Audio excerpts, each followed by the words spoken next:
Skin type म्हणजे oily, dry, combination या skin type झाल्या.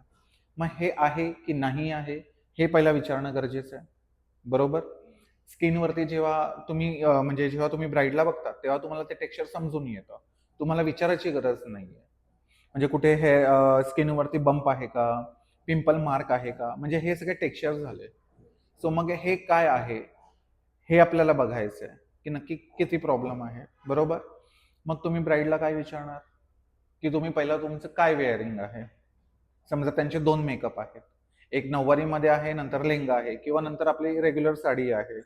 शालू वगैरे आपण जे पण काही म्हणतो ते. मग ते आहे, बरोबर? मग त्याच्यामध्ये काय? मग तुम्हाला हे कन्सल्ट करणं गरजेचं आहे ना, की पहिला तुमचं काय असणार, लूक काय असणार? बरोबर? जर नऊवारीचा लूक असेल, मग त्यांना विचारायचं, की तुम्हाला आय मेकअप कशा टाईपमध्ये पाहिजे? म्हणजे जास्त बोल्ड हवा आहे, सेटलमध्ये आहे, न्यूड आय मेकअप हवा आहे. हे त्यांच्यावर तुम्हाला कन्सल्ट करणं गरजेचं आहे. आता आपण जे शेड यूज करतो हे न्यूडमध्ये जातं, बरोबर? सो ह्याला हळू-हळू, हळूहळू डार्क करायचं आहे. समजा तुम्ही एखाद्या